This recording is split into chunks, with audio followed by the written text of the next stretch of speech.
अगर नीयत साफ हो और मेहनत सच्ची हो तो एक गरीब घर का लड़का भी देश भर में नाम कमा सकता है।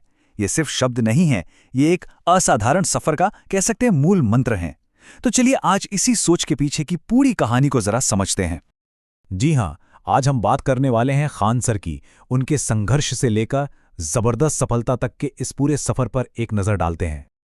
देखिए, हर बड़ी कहानी की शुरुआत ना बहुत ही साधारण होती है।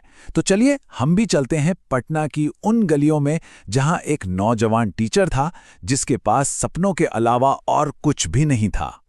मतलब जरा सोच कर देखिए, कोई बड़ा सा कोचिंग सेंटर नहीं, कोई फैंसी कैमरा या माइक भी नहीं था। तो क्या, बस एक साइकिल, कुछ चौक और एक बोर्ड, बस यही थे उनके शुरुआती हथियार जिनसे वो ज्ञान बांटने निकले थे। और ये जो सफर है ना, सच में हैरान कर देता है। एक तरफ सोचिए, साइकिल और चॉकबोर्ड से हुई एक छोटी सी शुरुआत, और आज वो लाखों स्टूडेंट्स के लिए एक प्रेरणा बन चुके हैं। यही बदलाव इस कहानी को बहुत खास बना देता है। लेकिन ये सफ़र इतना आसान भी नहीं था। जब उन्होंने फैसला किया कि अब ऑनलाइन दुनिया में कदम रखना है, अपनी बात और लोगों तक पहुंचानी है, तो उनके सामने ना एक के बाद एक कई बड़ी चुनौतियां आकर खड़ी हो गईं। और ये चुनौतियां कोई छोटी मोटी नहीं थीं। हालत ये थी कि उनके पास अपना खुद का मोबाइल तक नहीं था, लैपटॉप तो खैर बहुत दूर की बात थी। दोस्तों से फोन उधार लेकर और एक टूटी फूटी टेबल के सहारे उन्होंने वीडियो बनाने का काम शुरू किया। और इन सब मुश्किलों के ऊपर से धीमा इंटरनेट, वो तो एक अलग ही सरदर्द था। लेकिन कहते हैं ना, जहां चाहा वहां राह, और यही वो सोच है जो सब कुछ बदल देती है। जैसे कि वो खुद कहते हैं, इंटरनेट स्लो था पर हौसला तेज था।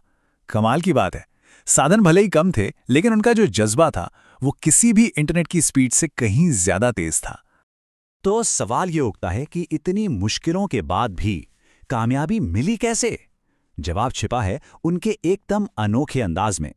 चलिए अब कहानी के अगले हिस्से में चलते हैं और देखते हैं कि कैसे उनकी सादगी ही उनकी सबसे बड़ी ताकत बन गई।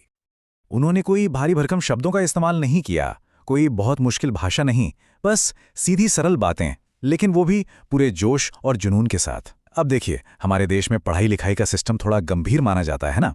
ऐसे में उनका ये पढ़ाने का तरीका एक ताज़ी हवा के झोंके जैसा था, और बस इसी अंदाज ने सीधा स्टूडेंट्स के दिलों में जगह बना ली। और ये जो कनेक्शन बना, ये कितना बड़ा था, इसका अंदाज़ा बस एक शब्द से लग सकता है, लाखों। जी हाँ, लाखों स्टूडेंट्स उनकी आम बोलचाल की भाषा और पढ़ाने के मज़ेदार तरीके के फ़ैन हो गए। ये एक तरह की क्रांति ही थी, क्योंकि उन्होंने ये बात साबित कर दी कि सीखने के लिए सबसे ज़रूरी है टीचर और स्टूडेंट का आपस में जुड़ना। अब यहाँ से ना कहानी एक नया मोड़ लेती है। वो अब सिर्फ एक टीचर नहीं रह जाते, बल्कि उससे कहीं ज़्यादा कुछ और बन जाते हैं। चलिए देखते हैं कि ये बदलाव आखिर हुआ कैसे। तो देखिए, उनके इस पूरे सफ़र ने उन्हें एक ऐसे मुकाम पर पहुंचा दिया है जहां आज खान सर सिर्फ एक टीचर का नाम नहीं रह गया है, वो अब एक सोच बन गए हैं, एक पूरी विचारधारा। और इसी के साथ हम घूमकर वापस वहीं आ गए हैं जहां से हमने ये कहानी शुरू की थी। अब ये लाइनें सिर्फ एक कहावत नहीं लगती है ना? ये तो उनकी पूरी जिंदगी का निचोड़ लगती है, एक जीता जागता सबूत। तो ये पूरी कहानी हमें एक बहुत ज़रूरी सवाल पर लाके छोड़ देती है कि आखिर कामयाबी के लिए ज़्यादा ज़रूरी क्या है, ढेर सारे साधन या फिर एक ऐसा हौसला जो कभी हार ना माने?